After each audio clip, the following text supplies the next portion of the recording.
What's up, everybody? It's Lone Star Lo-Fi Reviews back in the building, and we're coming back with another review. Of this time, it's Demon Slayer, and we're going to be talking about Akaza today. He's my favorite out of all of Demon Slayer, from the 12 Kizuki to the Hashiras to anybody you can really name in this story, because I think he's not only the coolest, but I think his backstory just has such a great meaning to it that I think it's worth talking about, and we're gonna get into it. So let's get into his backstory, shall we? Born Hakuji about 200 years ago, he grew up stealing from people around his neighboring village to support his sick father. He was branded with tattoos to symbolize his thievery, and even almost had his hands cut off in the process trying to do so. After being labeled a demon child and returning home from his arrest, he was informed that his father had hung himself to prevent him from getting into further trouble with the authorities. His father even apologized for being a burden, and honestly, he didn't have to. But I mean, look at what Akaza was trying to do just to support his father, so he didn't feel like he was a burden. I mean, it was a lot to go through. It was a lot of stress. He was later banished from Edo entirely and was getting into trouble fighting other adults until he met the owner of a local dojo named Kaizo. He tried to pick a fight with him like he did other people, but he ended up getting mixed. After losing the fight, he actually gets taken in by Kaizo and helps in assisting his daughter Koyuki, who was also battling illness because there were no other students being trained at the dojo. With having experience in caring for his father, taking care of Koyuki wasn't really a problem for Hakuji. It is important to note that Hakuji didn't understand why sick people had to apologize for their condition, as he saw it as unnecessary. Kaizo got the dojo from whooping bandits who were giving the prior owner of the dojo trouble, and in his thanks he gave it to Kaizo since the man had no heirs. Now, there was a jealous Kenjutsu dojo living next door, who wanted the land Kaizo had to themselves. Unlike Hakuji's father, who was becoming more ill, Koyuki actually began to feel good enough to do chores around the dojo. He continued to train with Kaizo in the Soryu style, and the dojo even began to start growing. Kaizo later decided to offer the dojo to Hakuji and even extended his daughter's hand in marriage. After going to his father's grave to share the news of actually having something good happen in his life, he ended up returning to a very grim scene. The people of the neighboring dojo had poisoned the well inside of the Soryu dojo and killed Kaizo and Koyuki. After not being able to save his father from illness and failing to protect his future wife after finally having a chance to change his life, Hakuji finally snapped. It was the straw that broke the camel's back. He went to the Kenjutsu dojo and bodied everyone inside of it. Had them looking like a scene from Berserk when my man Zod bodied a chunk of the Hawk soldiers. Only difference being that he murked all those people with his bare hands. It was so bad that the official record had to be erased from history because it was so unbelievable. After which he was approached by Muzan, who, get this, came to the event because he already thought a demon had created the carnage and decided to make Hakuji a demon after the fact, changing his name to Akaza. Now you just gotta know that's some P shit right there. God damn. I mean, dude, he killed 70 people with his bare hands. I mean, come on, gang. Come on, gang. Now, when fighting Rengoku in the Mugen Train arc, Akaza has some pretty interesting things that actually reveal a little bit of who he is. And honestly, the dialogue between Rengoku and Akaza is amazing because Rengoku tries to tell and teach him that being fragile and weak is just a part of life and being human, which Akaza has a lot of familiarity with, even though he lost his memories after becoming a demon.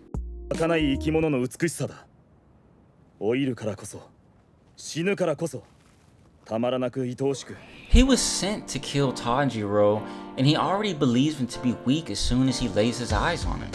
Akaza's face changes when he's told by Rengoku that Tanjiro isn't weak.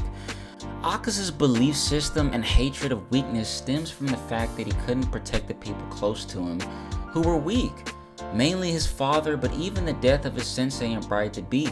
Now, even though Koyuki eventually got better to the point where we can infer she wasn't going to be plagued by illness, he viewed himself as being weak by never being able to be there for the people he cared about the most, when they needed him, causing him to have extreme disdain for weakness as a whole, even if that weakness was a part of himself.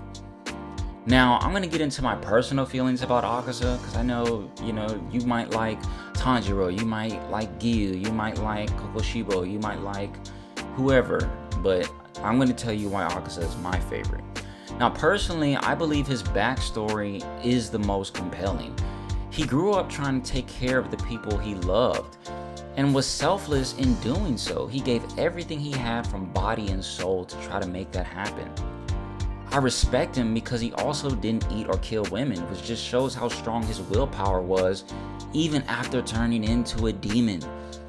Above all else, he only fought with his hands. He was catching fades, he was throwing the ones, he wanted all smoke with no weapons. I mean, bro, you gotta respect that shit, bro. You gotta respect that. And gave every single last one of them work every single time he stepped into battle. I mean, let's think about this. This is spoiler territory. So if you have not read the manga, if you're getting ready to see the movie, please click off. I'm about to give a countdown for you guys to be able to get out of here. Here we go. Okay, so after fighting Giyu and Tanjiro, which was actually a good fight, one of which ended up awakening the Demon Slayer mark, he was still giving them mad business. I'm talking about fresh suit and tie with a briefcase type business. And so then, after his head eventually gets cut off by Tanjiro, after he's able to access the see-through world, he actually still has the capacity to grow his head back and still give out the hands. And I bring this up for one reason and one reason only, and that is because he could have still killed them if he decides to not just leave with his chick and go take her into the afterlife. There is no Demon Slayer. There is no ending of the story because Giyu and Tanjiro die instantly. There's no questions. Okay? So, out of the 3 top demons, Akaza is the one that actually gets to decide his own fate. Even though, yes, he ended up getting his head cut off, that was not going to stop the end of the battle, which I have already said. That just goes to show he got to leave on his own terms. Nobody could say he was smoking on that Akaza pack. Nobody could say that shit for real, gang. Even though, yes, it was reported by the Crow that Giyu and Tanjiro ended up beating Akaza, like I said just a couple seconds ago. If he doesn't decide to do that shit, gang, if he doesn't decide to be influenced by his past, if he decides to walk in the darkness with Muzan, none of that shit happens, gang. Okay? So even if you don't respect it, bro, even if you just think, oh, well, that's just fluff, it does not matter. He got to walk out on his own terms, and nobody really put that man in a body bag but his own decision. So that's a huge reason of why I respect him. And lately, as I've been getting older, I've had more and more respect for villains than I have for heroes. Not to say I don't enjoy a good hero story, but I think all hero stories are not as compelling as very good written villains.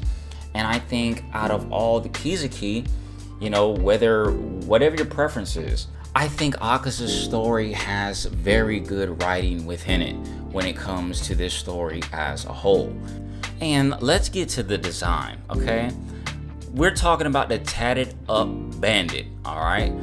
I think it's cool as hell that when he gets transformed into a demon, his tattoos get exaggerated and they show themselves as a symbol of who he is as a demon. Now, I can't complain. Akaza really had a lot of good time within the story of Demon Slayer. It would be selfish of me to say, well, I just wish I would have had more scenes with him, because out of all the upper moons, you could argue he had the most time. So I'm grateful for all the time we actually got to see Akaza in action.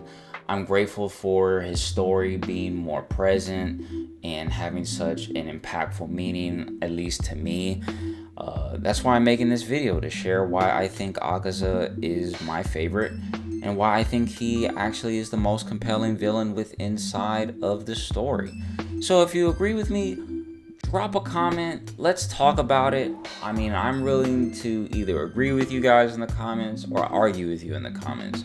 So drop one, drop a like, share it, subscribe, or a dislike. Doesn't matter. Engagement all counts.